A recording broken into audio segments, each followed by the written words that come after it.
করিডোরে তো এখন আলো জ্বলছে, তার মানে সবাই জেগে আছে। ছায়া, ছায়া, ছায়া, টেবিলে দুধটা রেখে গেলাম, খেয়ে নিও কেমন? কি করছিস রে? অঙ্ক? বাবা, আমার লক্ষ্মী মেয়েটা কি সুন্দর একা একা অঙ্ক করছে, লক্ষ্মী মেয়ে।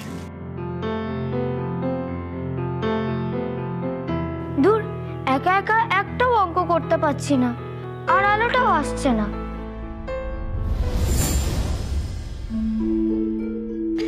কাল সকালের মধ্যে 100টা অঙ্ক করে দিতে হবে, কিন্তু না করলে বাপি খুব রাগ করবে। জানি তো, কিন্তু তোমরা জেগে থাকলে আলো আমাকে হেল্প করতে পারবে না। কি রে, আমি সাহায্য করব? না। ঠিক আছে, তুমি ঠিক করে দুধটা খেয়ে নিও কেমন? মা, বাপিকে প্লিজ বলো না আলোকে আমার ঘরে থাকতে দিতে। প্লিজ মা, প্লিজ, আমার সোনা মা। এসব কি আবদার ছায়া? জানোই তো বাপি রাগ করেন। এতদিন তো তোমাদের কথা বলা পর্যন্ত বন্ধ ছিল, তাও তো ওটুকুর পারমিশন দিয়েছেন। না না, আমি তোমার এই অনুরোধ রাখতে পারবো না। প্লিজ মা, প্লিজ একবার ট্রাই করে দেখো না, প্লিজ মা। আচ্ছা মা, ছোটকাকি কাকিমণিকে বলবো বাপিকে বলতে? ওরা বললে বাপি না করবে না, বলো? আমার না একা একা ঘরে থাকতে খুব ভয় করে মা। আলো যদি আমার সাথে থাকে আমার আর ভয় লাগবে না।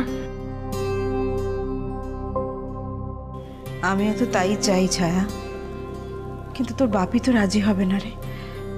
ঠিক আছে চল, অনেক রাত হয়েছে, এবার অঙ্কগুলো শেষ করে নাও। আমি এখানে বসছি, তাহলে তোমার কোনো? না না মা, তুমি বসো না, তুমি যাও। আমি এখানে বসলে তোর কি অসুবিধে?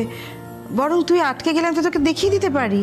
না না, তোমাকে হেল্প করতে হবে না, বাপি জানতে পারলে খুব বকবে।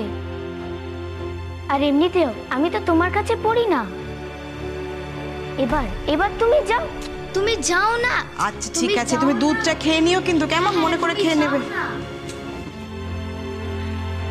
প্লিজ আলো, একটু তাড়াতাড়ি আয় প্লিজ।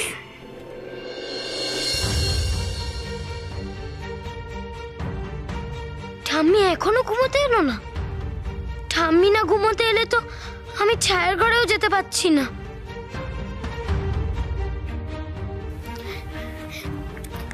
বিজ্ঞানী নিউটন একদিন একটি আপেল গাছের তলায় বসেছিলেন।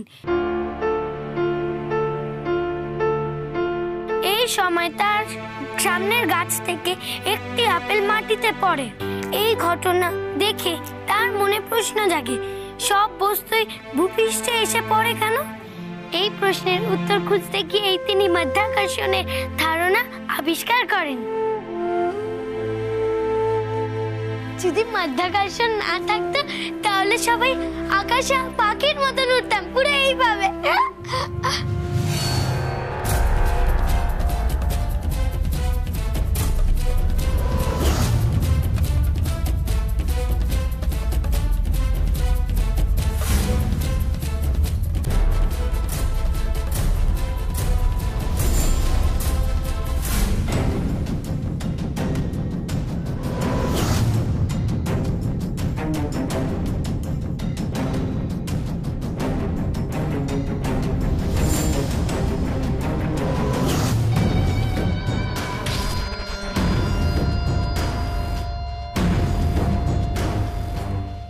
আড়ালে দাঁড়িয়ে আমার কথা শুনছিলিস তাই না? স্পাইং করছিলিস আমার ওপরে। বাড়ি শুদ্ধ লোককে তো জ্ঞান দিয়ে বেড়াস, এখন চুপ করে আছিস কেন? বল কি শুনেছিস?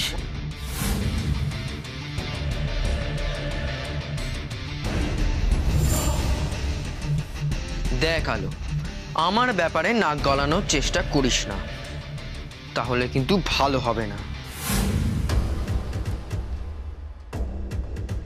এমনি তো এই বাড়ির লোক তোর জন্য আমাকে চোর ভাবছে, তার উপরে আমার উপরে যদি তুই বেশি গোয়েন্দাগিরি করিস তাহলে তোর এই বাড়িতে থাকা আমি জন্মের মতন ঘুচিয়ে দেব। দেখ আলো, তোকে শেষবারের মতন জিজ্ঞাসা করছি, তুই ঠিক কি শুনেছিস বল। আমি কিছু শুনিনি দীপু দাদা, আমি কাউকে কিছু বলবো না। ও, তুই কিচ্ছু শুনিসনি, আবার বলছিস আমি কাউকে কিছু বলবো না। তার মানে তুই সব শুনেছিস। ভালো চাস তো মুখ বন্ধ করে রাখবি আলো, কাউকে কিচ্ছু বলার চেষ্টা করবি না, নইলে আমি চুপ করে থাকবো না। শেষবারের মতন তোকে বলছি আলো, আমার ফোন করার কথা কাউকে বলবি না। দীপু, কি করছিস সেটা? ওর হাতটা এইভাবে ধরে আছিস কেন? ছেড়ে দে, ছেড়ে দে বলছি। আসলে ঠামি, তুমি বুঝতে পারছো না, আমি ওকে একটা ব্যায়াম শেখাচ্ছিলাম। এই দেখো, আমার ছোট বোনটা সারাদিন ধরে কত লেখালেখি করে, কত অঙ্ক করে। এই ব্যায়ামটা করলে মানে ওর ওই হাতের মাসেলগুলো রিল্যাক্সড হবে।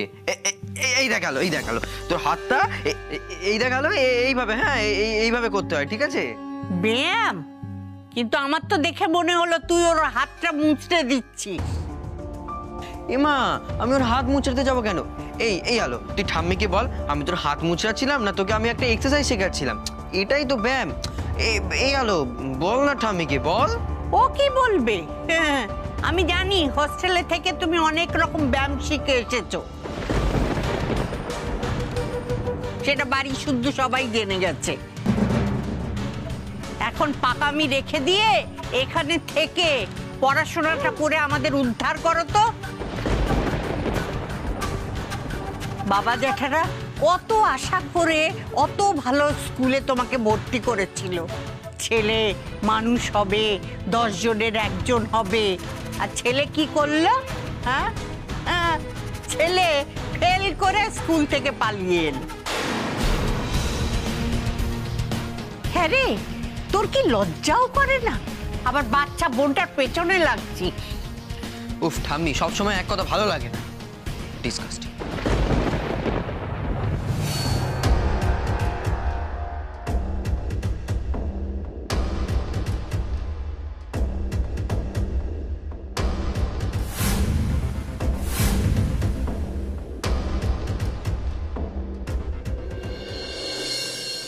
হ্যালো দিদু ভাই, তুমি আমার সঙ্গে চলো তো। কোথায় ঠাম্মি? মেশোর কাছে। তুমি মেশোকে গিয়ে বলবে যে দীপু তোমার হাতে ব্যথা দিয়েছে। চলো চলো না চলো। ঠাম্মি, দীপু দাদা আমাকে হাতে ব্যথা দেয়নি, সত্যি ব্যায়াম দেখিয়ে দিচ্ছিল। আসলে আমিই বললাম যে আমার লিখে লিখে খুবই হাত ব্যথা করছে, তাই তো দীপু দাদা আমাকে ওই ব্যায়ামটা দেখিয়ে দিচ্ছিল। কি জানি বাবা, এ কেমন ব্যায়াম? ওকে আমি বিশ্বাস করি না, তবে তুই বলছিস বলে আমি বিশ্বাস করছি যে ও তোকে ব্যায়াম শিখাচ্ছিল। হ্যাঁ ঠাম্মি, আমি সত্যি কথা বলছি, দীপু দাদা আমাকে ব্যায়ামটাই দেখাচ্ছিল। নিজের নাতিকে চিনতে তো আমার বাকি নেই, ও খুব সুবিধের নয়।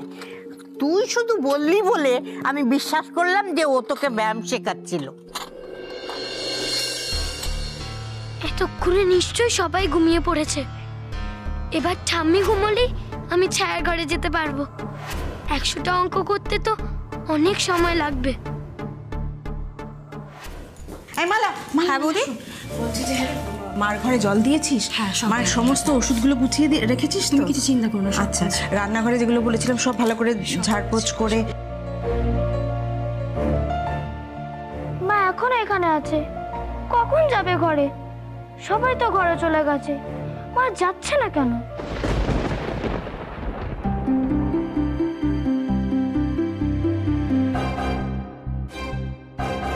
এখন যদি আলো আসে তাহলে কি হবে? মা তো ওকে জিজ্ঞেস করবে এত রাতে ওইখানে কি করছে।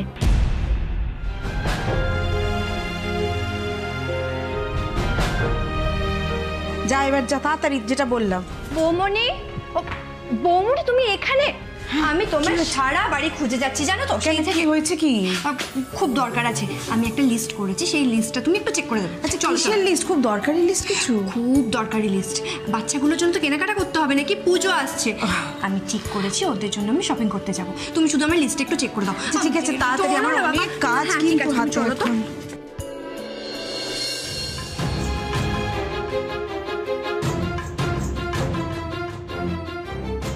যাক বাবা, আর কোনো ভয় নেই। থ্যাংক ইউ অনুমাসি, থ্যাংক ইউ। আলো, এবার তুই তাড়াতাড়ি আয়, অঙ্কগুলো আজ রাতেই শেষ করতে হবে।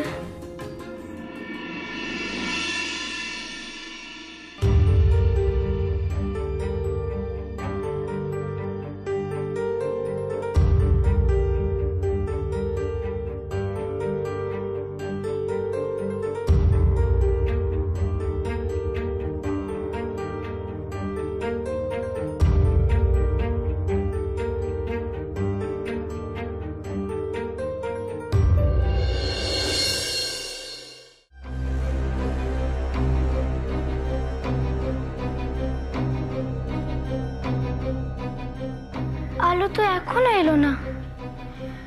বাপি যদি জানতে পারে আমার একটাও অঙ্ক হয়নি, তাহলে বাপি খুব রাগ করবে। ছায়া,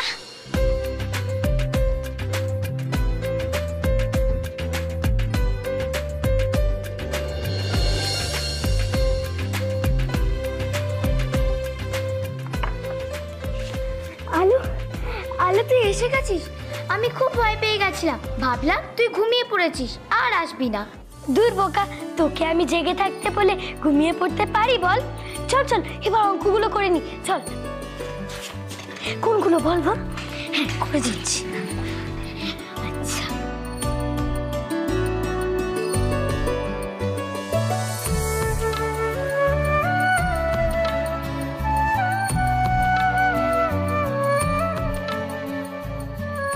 আচ্ছা আলো, তুই যে এখানে এলি, তোকে কেউ দেখে ফেলেনি তো?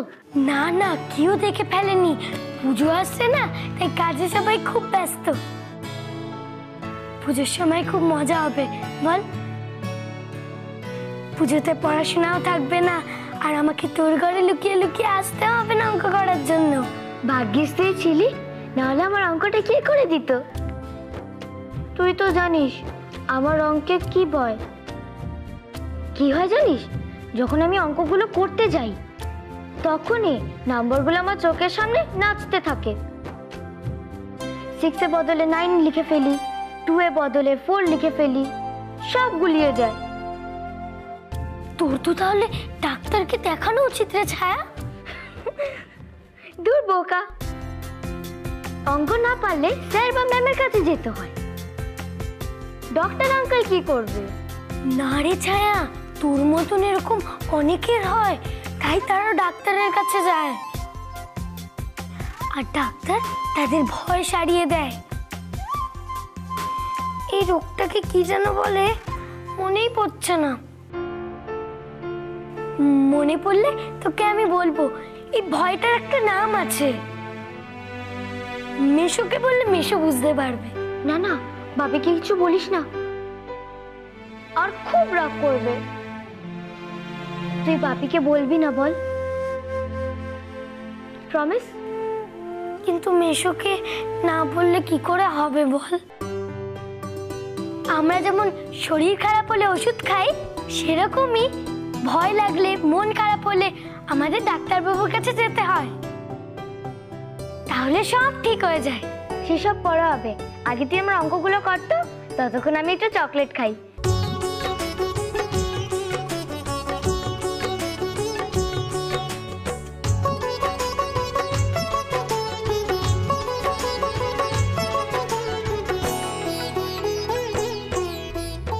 আলু, এ রে খা। না না, আমি খাবো না। খা। আমরা দুজন বন্ধু ভীষণ, তাই তো এত মায়া। কেমন খেতে? খুব ভালো। তুই খা। হাসি আলো ছায়া।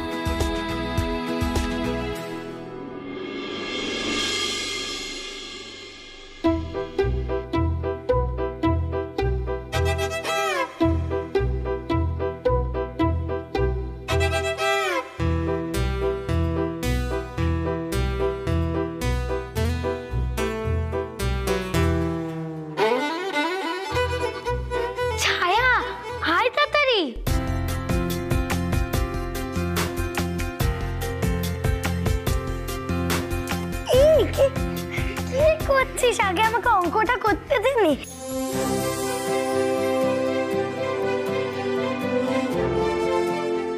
এবার নে, আমি অঙ্কগুলো করি।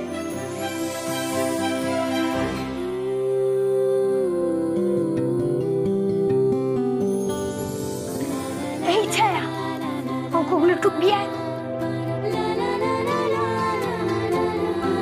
এনে।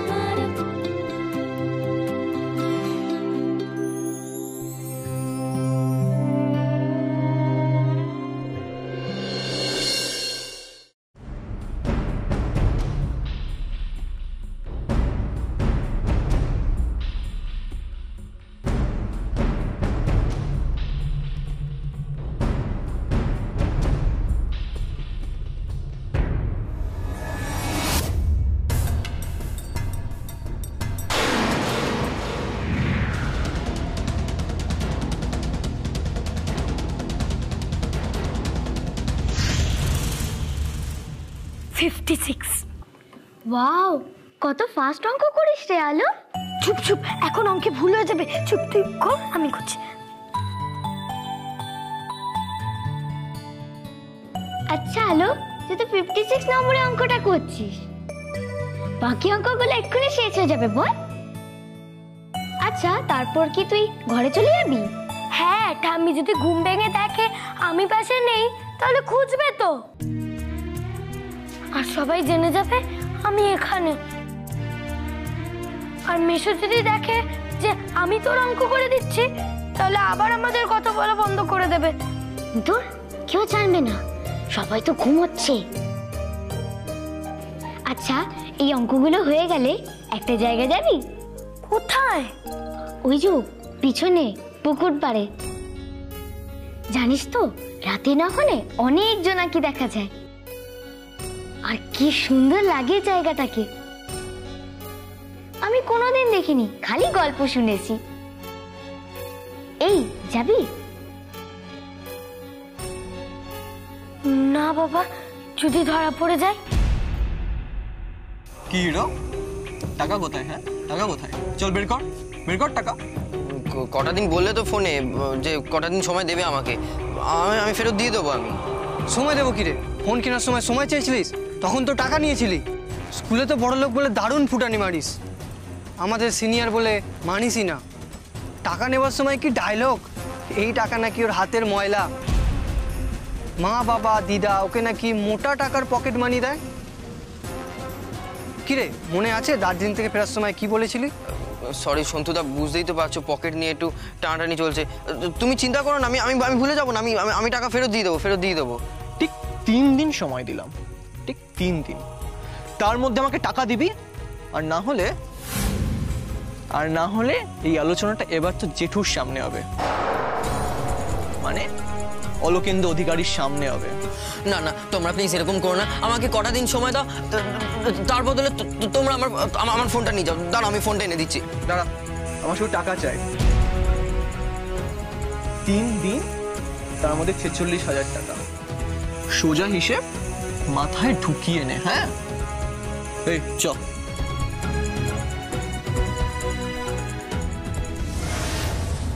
কিচ্ছু হবে না।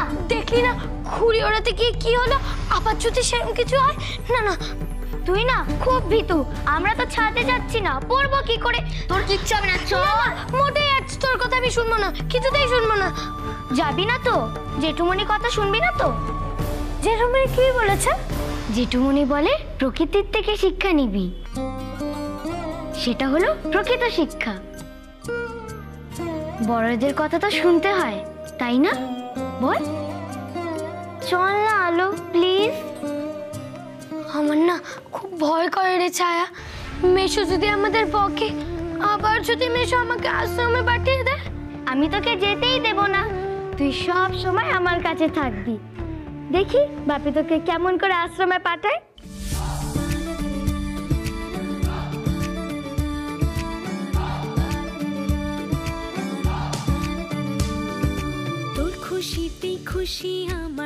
আচ্ছা ঠিক আছে, যাবো। আগে এই বাকি কটা অঙ্কগুলো করে নি। যাবি তো? হ্যাঁ, প্রমিস। যা। আমার কাজগুলো কি